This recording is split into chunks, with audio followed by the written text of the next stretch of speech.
All right, folks. Well, let's get started. I can start to introduce myself at least. You have to. I'm sort of doing all the controls here. I feel like I'm in a cockpit as well as speaking. So if I keep looking over here and over there, that's why I'm letting people into the room. So bear with me. But anyway, nice to see you all. My name's Gareth Allen. I just want to give you a little bit of an intro here, just to let you know I will be emailing you all a copy of this presentation afterwards. So I don't feel like you need to write down everything, but like anything, this is a generic presentation about businesses, and so if you want to personalize it to yourself, that's going to make it more effective. So you feel free to make any notes that you want. I should also mention that the webinar is hosted and funded by the York and North Yorkshire Growth Hub, so big thanks to them. And at the end, I'll give you their website as well, because there's a lot more information on how they can help you. Now, as we go through this presentation, there's a few points where I've written homework, and the implication is that you must go away and do something about it. Well, I'm not your teacher. It's entirely up to you. I'm not going to be collecting in your homework, but really that's just my way of suggesting this might be something that would be useful for you to go away and keep the thought process going beyond this next hour. There are a couple of times where I've written classwork, and during that, if it would be helpful to me at times if you can use the chat function. So I might ask you for some examples. So if you use the chat on the Zoom, and then I can read anything that you've written, and that will be quite helpful. But it's helpful if you participate, but don't feel like you have to. And I'm not gonna pick on anyone. Don't worry. So just a really brief, I don't want to talk about myself for too long. So a really brief introduction. My name's Gareth Allen. I'm a business coach, and my background is I used to work in retail. So for 10 years, I was a retailer. I was area manager for Carphone Warehouse. And then I did another 8 years in banking. I worked for Barclays Bank, and I was a business manager. I generally had about 150 businesses, and I was their bank manager. And the good thing about that was I would look after all sorts of different businesses, from solicitors to plasterers. So it was a really good grounding in different types of business. And now I'm a business coach. I help small businesses to grow and to get funding, and to get where they want to be.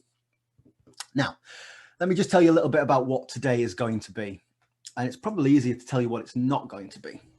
When we were talking about planning this, we wanted to do a kind of business planning type of webinar, how you can plan for the growth of your business or for the next year. But what we didn't want to do was a sort of dry, here is a business plan, here is how to fill it in, because it becomes very sort of form filly. So what we decided to do is I want to sort of walk you through the thought process that would go into a business plan. Now, at the end of this, you are not going to have a written business plan. That is not the objective of this hour. But you will have lots of ideas. Now, if you want to go and write a business plan with those ideas, great. But if you just want to put them into practice, that's also great. Like I say, I'm not going to mark your homework. It's not like you've got to produce a document at the end of this. So there is a recession coming. I don't think we can dispute that. We're going to have financially, it's going to be a tough couple of years ahead.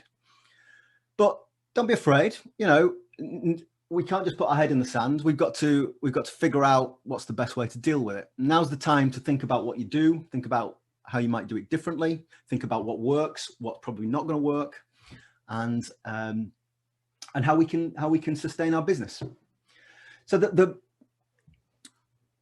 structure for this presentation goes through these three things: expectations, capability, and motivation. So with expectations, what we're going to look at is what are your goals? Are they going to be the same as they were this year? Are you going to change your goals for next year? How are you going to set yourself objectives? Capability, what skills do you have? What are you good at? What are you not so good at? What do you need to learn? And where can you get some help for that? And then really important, and I'll probably spend quite a lot of time on this, is motivation. It's been a tough year, hasn't it? For various reasons. I don't just mean financially. It's been quite a pressured year. So sometimes it's good to ask yourself, well, why am I doing this? What's the point of me running my own business?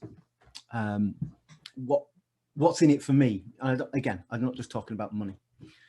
And then an important question for that is, how do you sustain this? So all those things that motivate you, how do we keep them motivating us so that we keep going into the future? Oh, classic Venn diagram. So here's what I mean by this. Expectations, you've got clear goals, a clear direction of travel. So for example, you might have a plan in place, maybe a cash flow forecast, but you've got a good definition of what your product is, what your service is. So an example of this would be, you might say, well, I'm a plumber. Well, actually, is that a real definition of what you do? I fix boilers. I service boilers. I don't really fix toilets. Both of those things could be a plumber, but be very specific about what you do and figuring out what it is that is successful for you. Capability. So the relevant skills to do your job. Do you have a good knowledge of where your weaknesses are? And are you filling those weaknesses with either training, so you're improving your skills, or with people? You can bring in other people to help you with those weaknesses.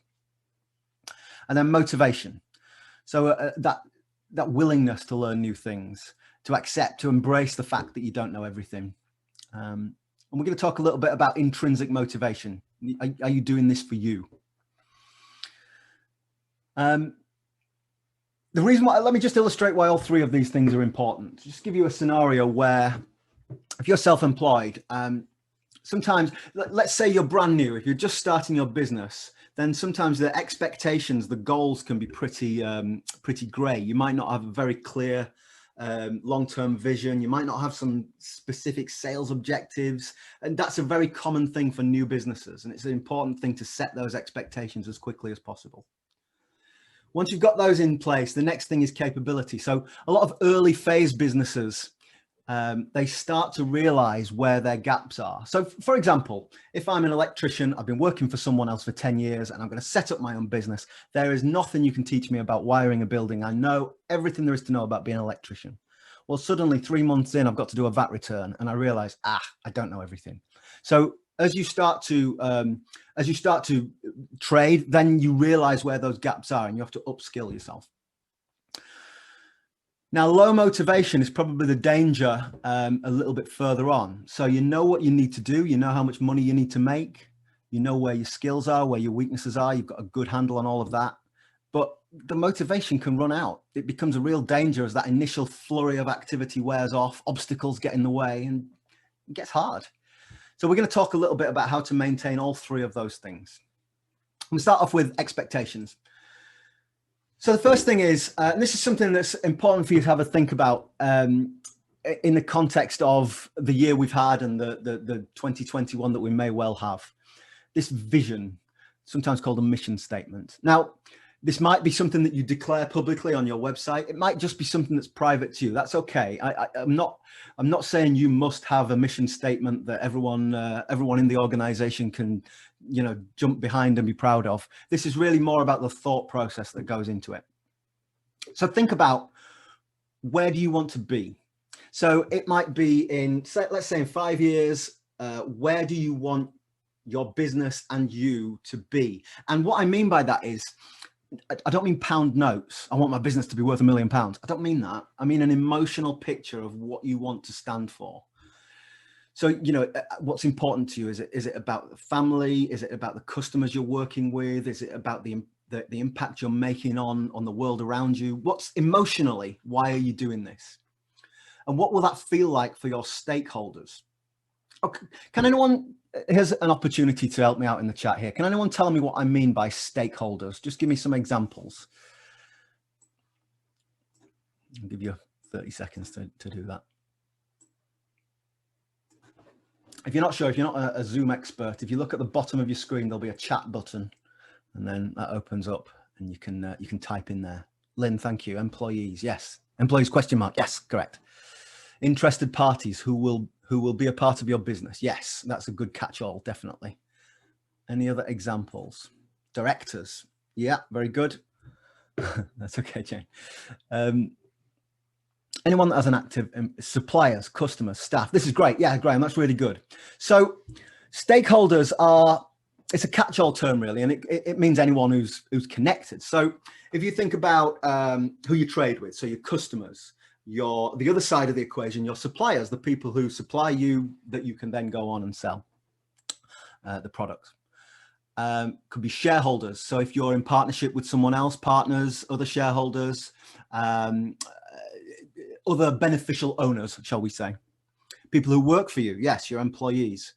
But also outside of that sort of direct business, who else are your stakeholders? Your family. You know, I'm sitting here in my spare room, as I have been since bloody March. And, you know, I'm running my business from here. And my wife's next door doing her job, grumbling that I'm so loud. So, yeah, just in the real physical sense, she's a stakeholder too. But I don't just mean that. Obviously, everything we do, we involve our family.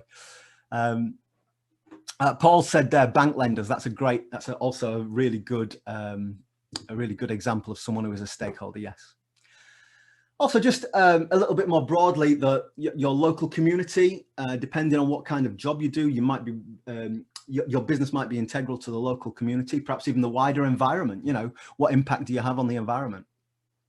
So all of these things are, the impression that you create on all of those types of people are good things to consider when you're having that emotional, what do I want to be? What do I want to stand for? I'm going to give you a couple of examples. Now, what we've got here are some big companies. So Starbucks, our mission to inspire and nurture the human spirit, one person, one cup and one neighborhood at a time.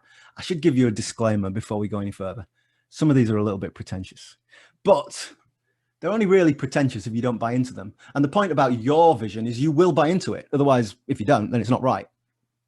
But what's interesting to me about Starbucks here is, you know, their vision is not sell 2 million cups of coffee next year. You know, it's about that emotion to inspire and nurture.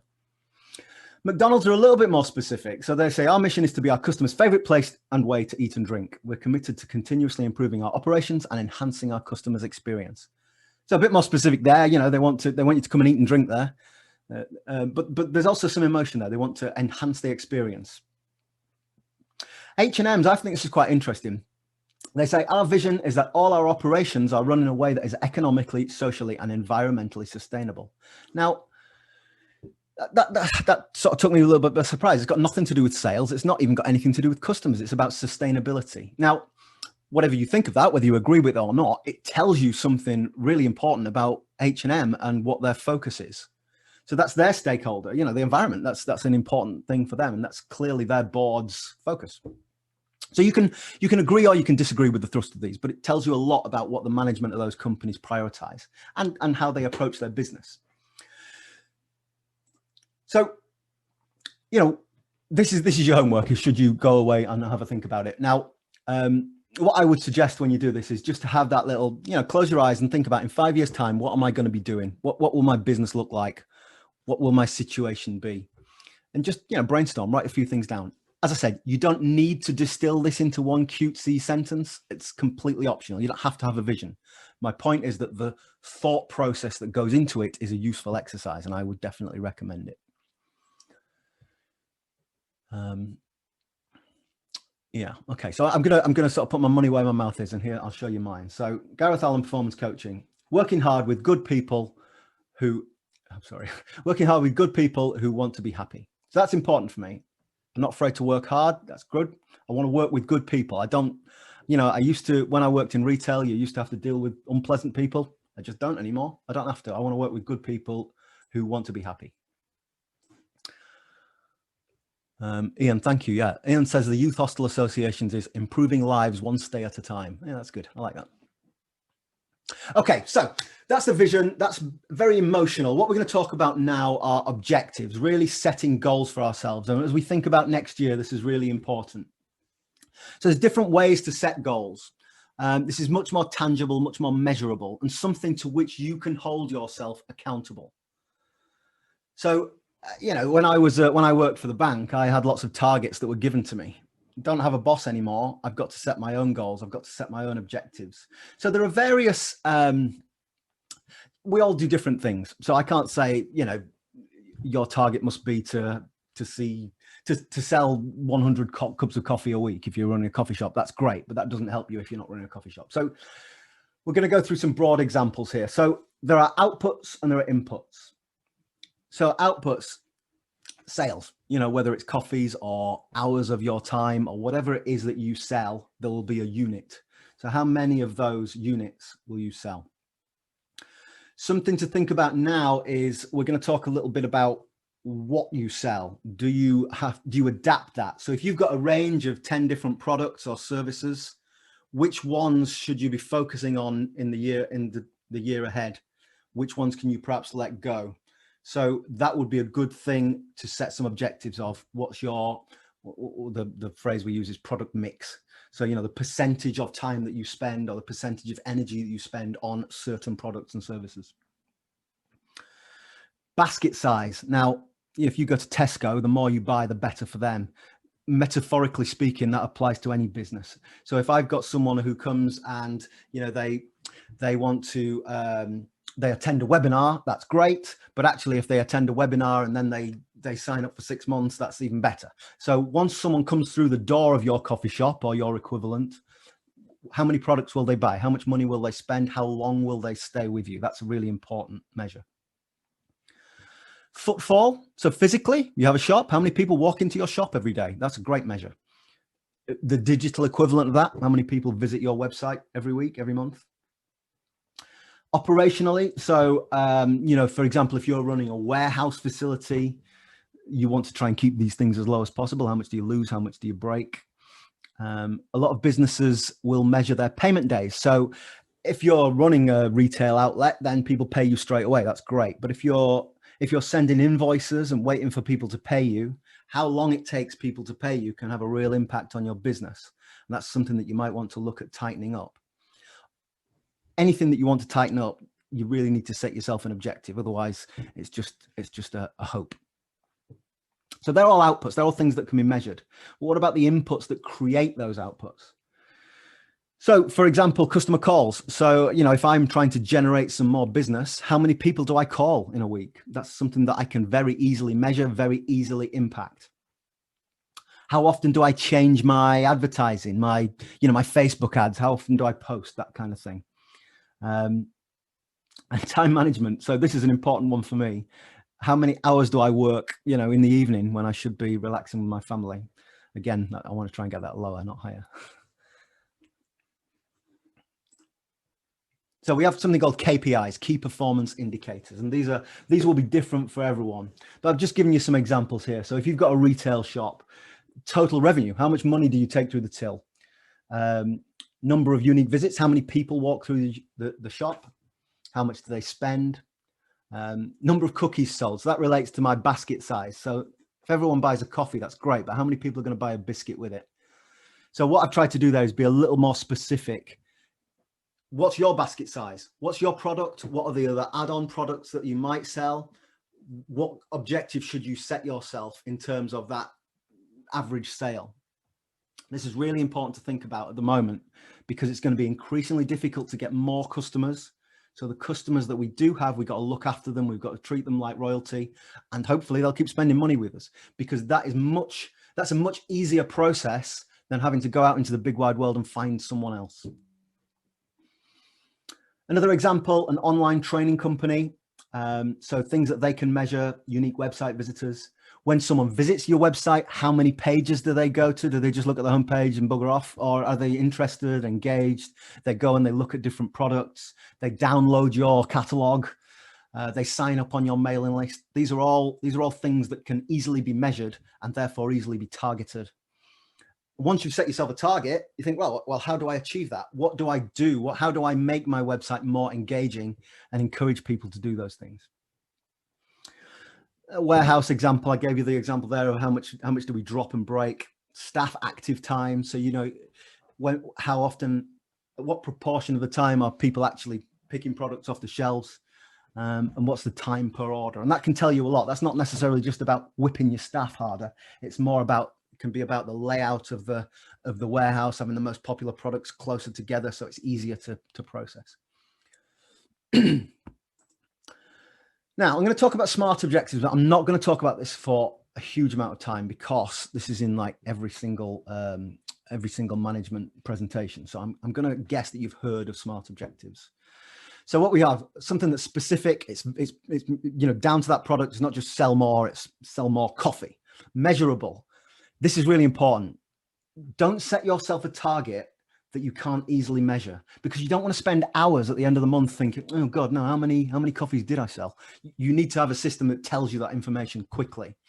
The data is incredibly important. If it's not something you can collect easily, don't target it, because you're just going to waste a lot of time. Is it achievable? You know, you don't want to say, right, I'm going to go from a brand new start to £1 million of sales in my second month. That's probably not going to happen.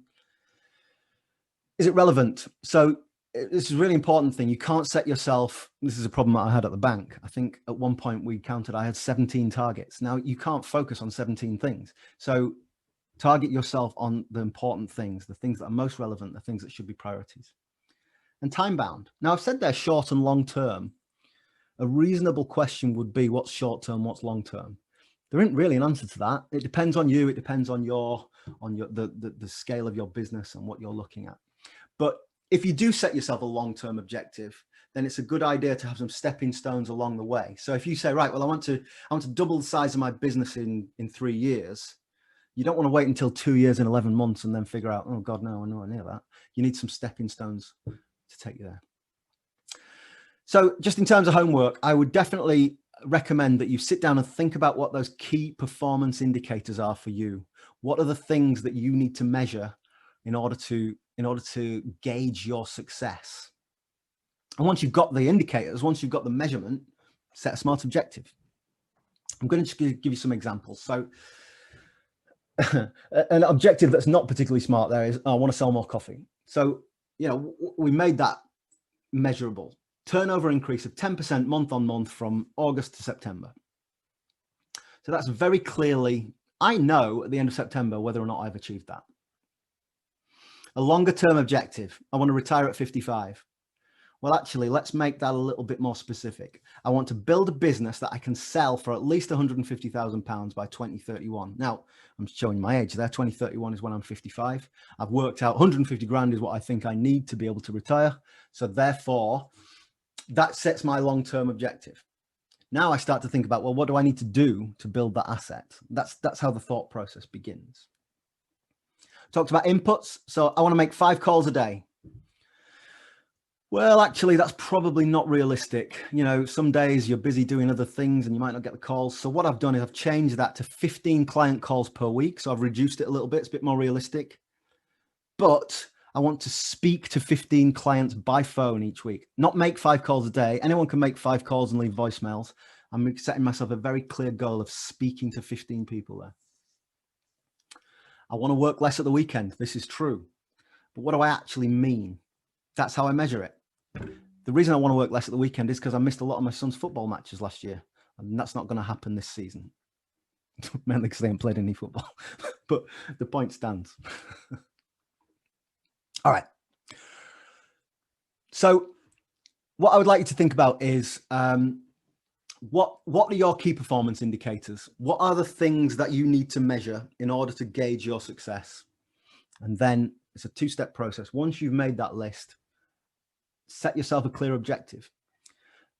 Some of them might be short term, some of them might be long term. Now, remember what I said about prioritizing?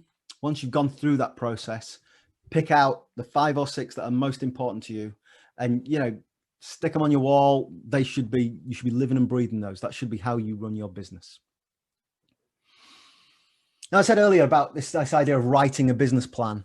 You know, this is a page in a business plan, but to me, this is much more important than that document in your top drawer. This is about what's driving you forward. Okay, I'm going to move on to the next circle, capability. Now, you might remember there was an American politician a few years ago who got in trouble for saying this. He said there are known knowns, known unknowns, and unknown unknowns. But I actually think that makes quite good sense. So what I mean is the known knowns, these are the things that you're good at. If I asked you to make a list of what you're good at, then this is what you know. The next one is what you don't know. So you could make a list of that as well. All the things that you know, I'm not really very good at that, and I need to get someone to help me with that. The stuff that you're not great at, but you know, they're known unknowns. But then there's a whole world of things out there that you don't even realize you don't know. So we're going to talk a little bit about that as well. And particularly as we move into this new landscape, some of these things might trip you up. So what can we do to protect ourselves against that? Let's go with the first one first. So this is nice and easy. What are you good at? So this is a really good exercise, not just to make you feel better, although hopefully it will, but also it helps you to focus on the things you're really good at that you can do more of. So what I would suggest is that you make a list, just get a blank piece of paper and just write down every skill you have that helps you running your business. Now, these might be the core skills of your occupation. So, if you're a gardener, I'm a great gardener, I'm a great landscaper, I've got a good eye for color schemes, I've got experience in building water features, the real core skills of it, what it is you do. There might be some softer skills there, for example, my written communication is good, so I can write good email newsletters. I can write a good bid for the local authority to get some funding, that sort of thing. Maybe I'm comfortable cold calling. I feel like I'm a good salesperson. That's certainly a good skill to have. So your homework, should you choose to accept it, is to create this list. So what I'd like you to do is two different things. So break it down, fill a piece of paper with those things, but then have a little think about, maybe circle 4 or 5 that you're best at, that you feel like these are your key core skills. And then have a think about how can you leverage that? How can you do more of those things that will make more money? We're going to talk a little bit in a moment about what your weaknesses are and how you can improve those. But don't just focus on your weaknesses. Focus on your strengths. They're strengths for a reason. Use them. Okay. Known unknowns. Where are your gaps? So similarly, separate piece of paper. This is a good idea to make a list here. And don't be embarrassed. It's better to admit this now, even if you're only admitting it to yourself. What I would really recommend above anything else is don't try and blag it. If you don't know something, it's always better to say, I don't know, I'll go and figure it out, rather than try and blag it. Now, it could be that some of your weaknesses are relating to the core skills of your business. So my gardener, I'm really great at water features, but actually I've got very little experience of felling trees. So generally I'll bring someone else in to do that. So there might be, my plumber who's great at boilers, but not very good at toilets. He's done a couple, but that's not where his expertise is. That's a weakness. But I suppose your weaknesses are more likely to be those non-core skills, the business of running a business. So it might be your marketing experience, your IT skills, bookkeeping. You might know absolutely nothing about insurance or funding. So there will be areas where you feel you have a weakness. Some of those softer skills. So maybe you're not very confident at making sales. Maybe you're not very confident networking, that sort of thing. So what are those softer things that go towards contributing a business that you feel you could improve? My next question is, what are you going to do about it? There are really 2 things you can do about it. You can get better at them, or you can get someone else to do them for you. So obviously, how do you get better at something? You can go on training course, depending on what it is. You can just build up your experience. If it's something like, I don't know, like my tree felling example there, it might be that I have a partner. So the guy who I bring in to do my tree felling, because I can't do it, I ask him, can you train me? Can you show me? You partner up with someone else who complements your skill set. Oftentimes, we have I work with a lot of businesses where it'll be a husband and wife, and the husband will be the main business person. The wife will be part-time, but she will complement his skills. She will basically tidy up after him. So that might be a bit of a gender stereotype, and I apologize for that. But particularly in trades, that tends to be the pattern. But it doesn't have to be your partner, as in your life partner. You might have a partnership. You might be going into business with someone else. Hopefully you're not both excellent at the same things and rubbish at the same things. You complement each other. Okay. So when you've got that list, then I've written here training needs analysis. Sorry, that's on the next page. But what I want you to do with that list is go down them and prioritize them. So pick out maybe 8 or 10 things that you think, I need to get better at this. And then give yourself a mark out of 10. So score, how bad am I at this? Obviously you're not going to be 10 out of 10, but are you a 0 or you're a 5? And then the second column is, what do you need to be? So actually, if I'm a plumber, yeah, I need to do a bit of basic bookkeeping, but I don't need to be a management accountant. I just need to do the basics. So I might be at a 2, but I really need to be at a 5. It's a pretty blunt way of doing it, but it's good. That'll give you a good indication of where the gaps are. So obviously the biggest difference between where you are and where you need to be, that's where you should focus your attention. So let's talk about the next one, which is probably a little more nebulous. The unknown unknowns. You can't make a list of these because you don't know what they are yet. But I guess what we need to talk about is how you prepare yourself to be prepared for those new hurdles that you didn't see coming. I mean, to give you a really good example, I didn't even know what Zoom was in February, and now I'm doing webinars. So the hurdle that came along was you're not allowed to leave your house. The unknown unknown was how to conduct a webinar. And so, you know, I had to cope with that. We have to deal with it, and we've all learned how to use various different tools. It's a nice topical example. Often some of these unknown unknowns might be relating to employees, you know, a situation, and I don't mean HR compliance and making sure you fill in all the right paperwork and have all the right contracts. I mean, just having a difficult employee, having a person who doesn't turn up to work, who you know, says they're sick, but well, have they got a hangover? Those sorts of situations you might not have come across before. How do you deal with that? That's a real potential hurdle that you might not see coming until it comes. So particularly at the moment, as we enter a recession, how do you prepare yourself for what might come? I can't tell you, nobody can tell you what next year is going to look like. The best thing we can do is to prepare ourselves for lots of different eventualities. So how do you find out? One of the things you could do is a little bit of shadowing or networking with other people who are in similar industries to you, not necessarily competitors. An expression that we use is strategic partners. So my example there about if I'm a landscape gardener, a strategic partner might be a tree surgeon. So how do I maybe spend a little bit of time with them, and we have a chat about the various problems that we're facing, and we can learn a lot from each other. For me as a business coach, it might be talking to an accountant, or it might be talking to let's think solicitors who deal with employment problems. So I can learn things from them about employment law. Then I can advise my customers on those problems, my clients. Networking can really help here. So if you don't do any networking, I would really recommend that. I'm a member at an organization called BNI. There are lots of different options, but just talking to other business owners, even if they've got absolutely nothing to do with your line of work, we're all in this together, and it can be a really positive experience. An interesting thing you might want to do is to ask those stakeholders, what do they think are the things you might need to work on? So it might be an honest friend or a colleague. I tell you, a good person to ask would be, perhaps if you've got a good relationship with them, your old boss.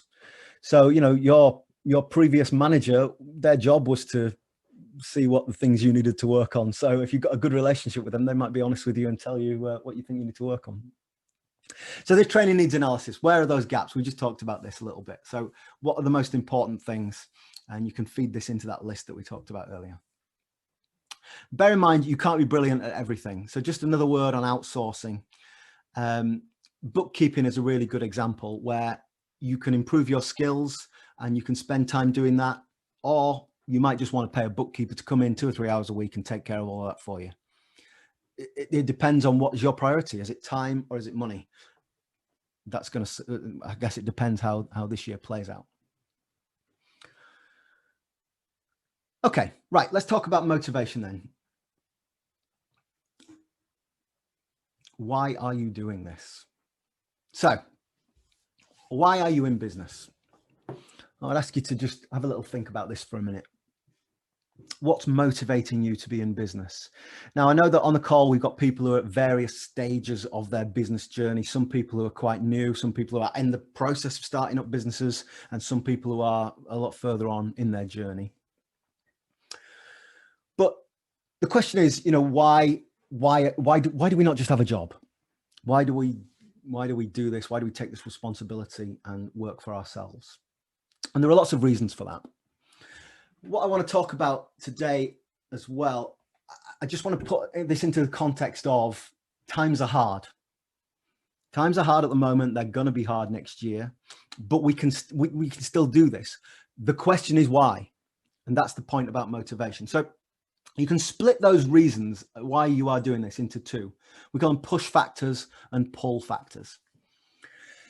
Now, the pull factors are the things that kind of motivate you towards where you're heading. So we talked about the vision earlier. So that's why that's a nice exercise, because it helps you with your motivation. So what is it? Why am I doing this? Where am I heading? What's that emotional state of well-being that I want to get towards? Money. I want to earn money. I want to make £1 million, or whatever it is that your financial objectives are. This idea of life balance. So, I talked earlier about my son's football matches. So that feels like a bit of a failure. But when I used to work full time in Leeds, I was commuting every day, and I basically was out of the house for hours most of the day. There were times in the winter where I never saw my son when he was very small. So that was a real motivation for me to go self-employed. Fulfillment. So, I enjoy what I do. I like helping business owners. I like helping people. I know that sounds a little trite, but honestly, it's true. I get job satisfaction from what I do. I feel fulfilled, and that's great. I'm a lot less stressed than I was when I was working for a bank. So that reduction of stress is important, but this is not without its stresses. I'm sure we all know. I've written ego here, and I think this is me being a little bit honest, but I think there's something of this in all self-employed people. My business literally has my name in the logo. So yeah, there is a little bit of ego. I like to, this is my company. I'm proud of it. And I think we should acknowledge that. But I love what I do. I'm hoping that's coming across a little bit here. I'm passionate about it. And, that's a real motivation. I'm more passionate about what I do now than I ever really was working for someone else. So they're all pull factors. They're all really positive things that are pulling me over that river. Now, there are the push factors. So these were the things when I used to have a job: dissatisfaction, didn't have a lot of time for my manager, the company values. I wasn't particularly proud of working for a large bank. Maybe the job doesn't stimulate you. You find it quite boring, doesn't challenge you. Maybe the opposite of that. The job's too hard. You feel little or no appreciation. So these are the things that drive people out of employment towards self-employment. Let me give you some different examples. This is sort of the current situation now.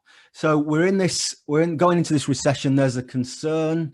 There's worry that our customers might disappear, that they've got no money to spend. There's fear for our own financial well-being, a little bit of anxiety. But these don't have to be, these sound like quite emotive words. It doesn't have to be, you don't have to be crying yourself to sleep. It's still, you can still feel a little bit of anxiety without it being overpowering. So you've got all of these things that are driving us at both sides of the river. The river is we've got to cross this river. That's the journey that we're going to take. The point I want to get across to you is it's really important to focus on those pull factors.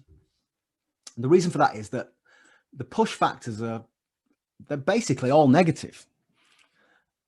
And as a result, they don't last that long. So for example, all of these things that I wasn't happy about when I worked for the bank, they disappeared. As soon as I stopped working for the bank, they disappeared. They had gone. And so they were no longer motivating factors.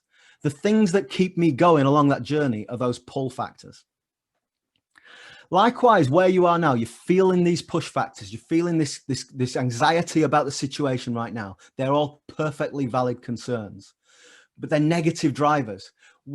It's much more productive to focus on those things that are pulling you, because they'll keep pulling you. When the world changes and the worry goes away, what keeps us going? It's that vision. It's that where we're heading, where we want to go with our lives. The reason I'm saying all of this is that it's perfectly fine to worry about all these things now, but it's really important to sit down and think about those pull factors, those motivations, because otherwise you are going to lose sleep. You are going to be worried about everything. Focus on the positives, focus on the objectives, focus on the vision, focus on that, getting to the other side of the river. Okay, so what I want to talk about is that's all very nice and theoretical. I want to talk about some practical things that you can do to help with your motivation. So create some structure. One of the things when we're running our business, it can be very, I want to say hand to mouth, but that's not quite what I mean. Just headlong, just one thing after the other, and you're constantly moving on to the next thing. And it can be really difficult to just take that step back and create a little bit of structure.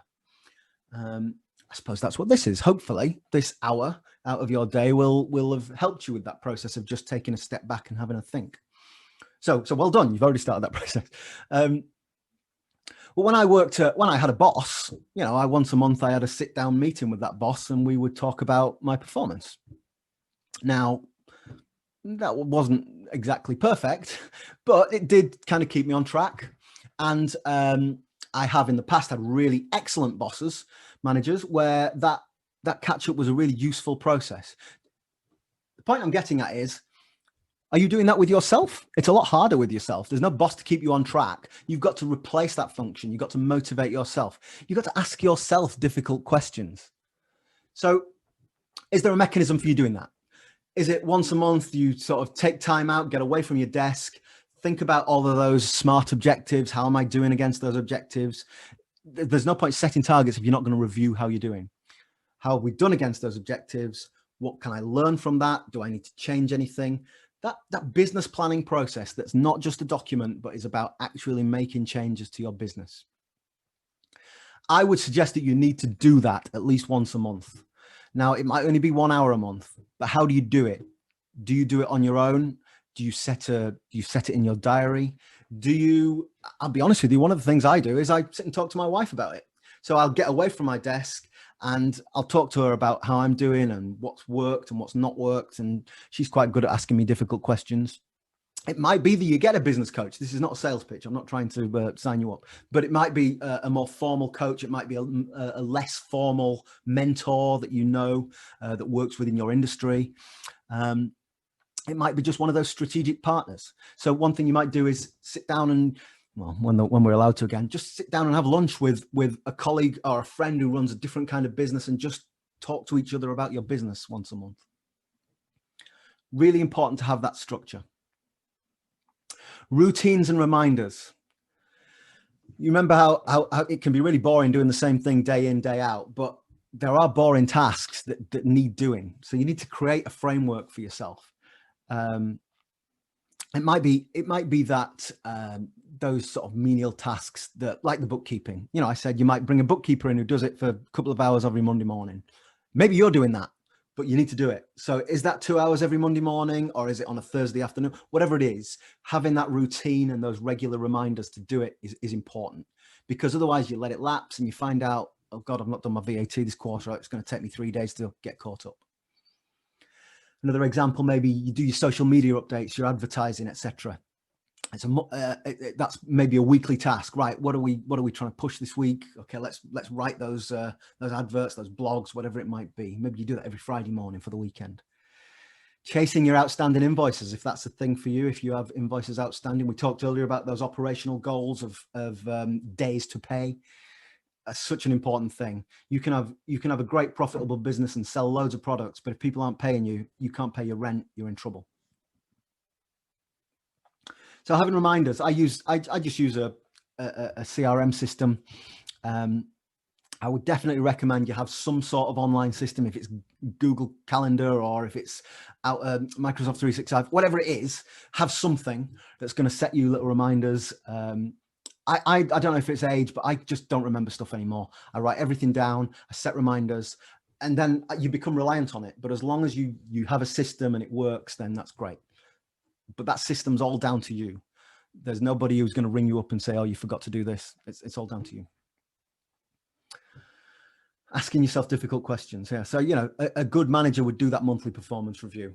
A bad manager might just open his office door and shout at you. But whatever it is, you need to have an equivalent of that. Okay. What internal tools? So we talked about a business plan. Now, as part of my job, I write business plans, they're generally, someone wants to borrow money, the bank wants to see a business plan, and so we write a business plan. And frankly, most people wouldn't write a business plan if it wasn't for that. I'm not naive, I understand that. I do think, though, that having a business plan is a useful document. But I think the process of writing it, of the thought process of going through it, is far more important than the end result. So hopefully today is that thought process. So what I wanted to do is to get you thinking about all that rather than just produce a document that is just a document that you never think about or look at. Maybe a better way to put it would be an action plan rather than a business plan. So think about what you're going to do, how you're going to do it, when you're going to do it, who's going to do it. Those sort of one word questions: who, when, why, what. They're a good starting point. Think about those SMART objectives. So we talked about measurement, those KPIs. So key performance indicators are really important. Think about inputs as well as outputs. So it's not just how many coffees you sell, but how many adverts you place or how many customers you call, that sort of thing. And log your activity in some way. So I said about having a CRM system. If it's a spreadsheet, even if it's a bit of paper, that's fine. But just if you're measuring your inputs, then you need to make a note of what it is that you're doing. So for example, every time I make a call, I just log it on my CRM system. It's literally checking a box. Called Ian Bennett, December, and then I know that in December I've made X number of calls. That's a really easy thing for me to monitor. And if one month it's 25% lower than the usual average, then okay, something's gone wrong here. Set goals, work towards them. We talked about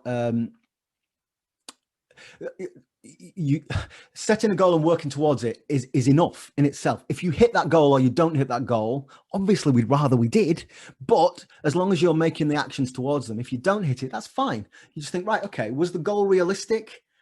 Maybe you adjust the goal. The goal was realistic and I've not achieved it, then I need to do something different.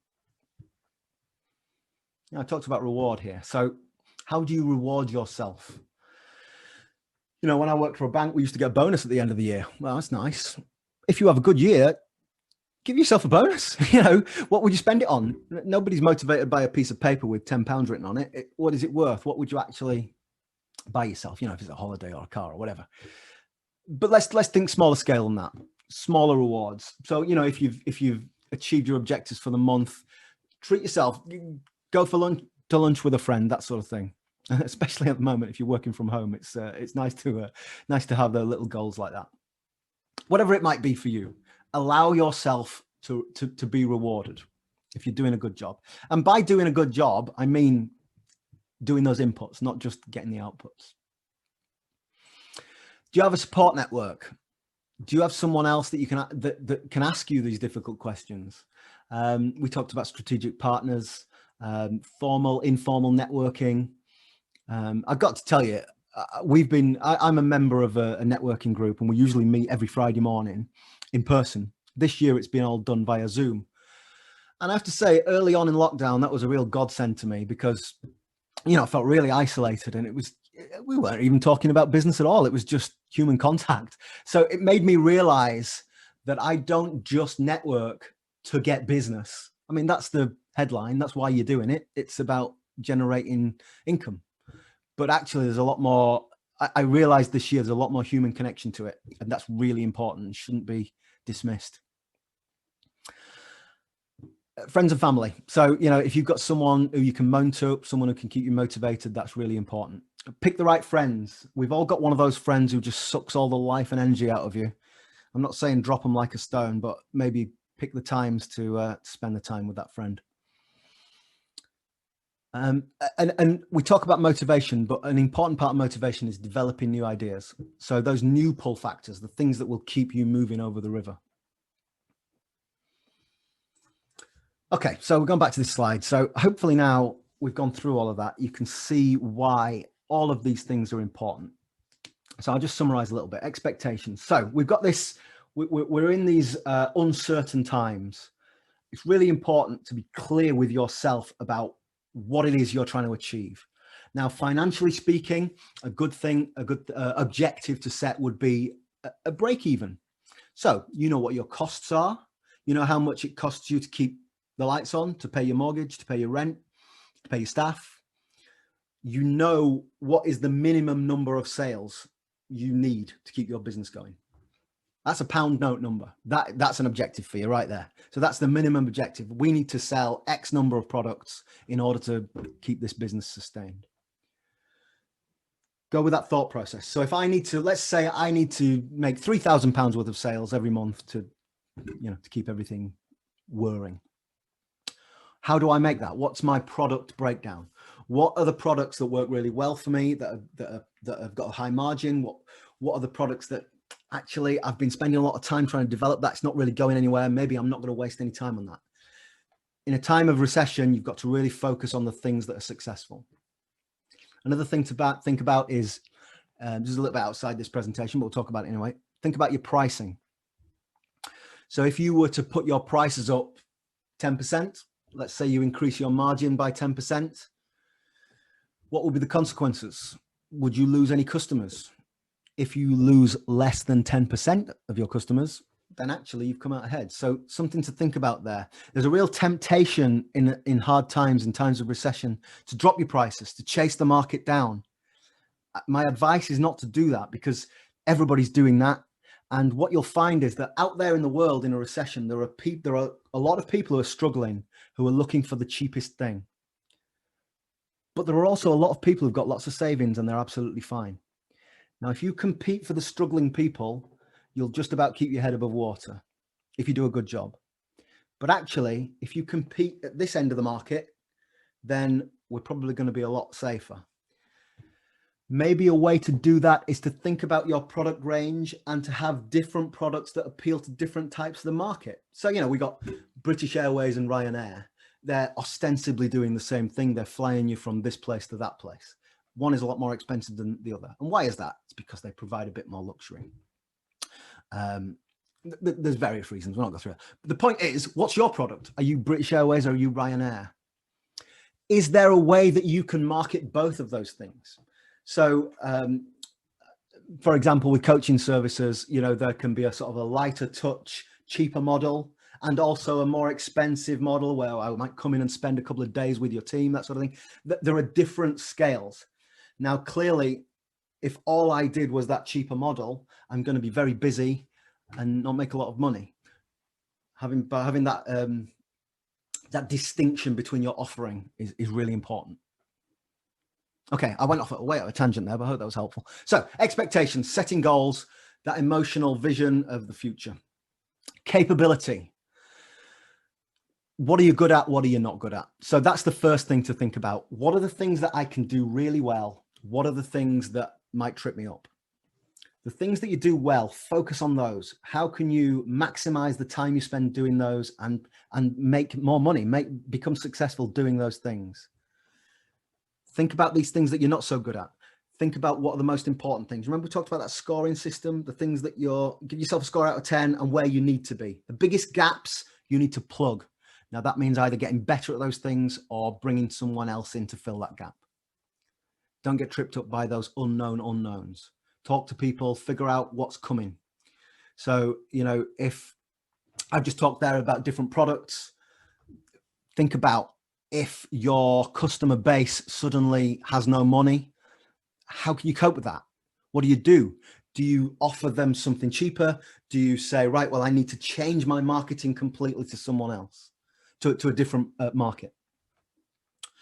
Don't be tripped up. Think about these things now. And motivation, frankly, this is why, bluntly, most businesses fail. Those push factors that have driven you into business fade away and you're left with your own pull factors. You've got to continuously refresh and revitalize those, because otherwise you just run out of motivation. The most businesses fail because the owner kind of has had enough. I've run out of energy. So either I'm retiring or I'm going to go back and get a job because that's easier. if you neglect this motivation, you neglect it at your peril. So please be mindful of that. And honestly, I know I've thrown a hell of a lot of information at you here, but for me, that's the most important thing. It's a little bit intangible, but it's absolutely crucial. And just remember that in all of these things, you know, you can get help. It doesn't have to be a formal coaching arrangement. Think about those stakeholders. Think about how they might help you. You're supporting them, they're supporting you. Work together. You'll find that if you've got good stakeholders, everyone wants you to succeed, and you can work together, work with each other. Don't take everything on for yourself. Don't be afraid to ask for advice. Okay, so I'm gonna wrap up now. I've got my website address on there, Gap Coaching. I offer 3 free 45-minute consultations every week. So if you just go to my website, that 45 for you, you can go on there, log on, and just book a slot. I would be very happy to give anyone 45 minutes of my time. I promise you, it's not a sales pitch. It's just a consultation. We'll talk about your business, and yeah, if you want to talk about anything we've discussed today or anything really. Also, I mentioned the York and North Yorkshire Growth Hub. If you want to have a look on their website, there's loads of resources that they're putting on at the moment. So please do go and have a look at that too.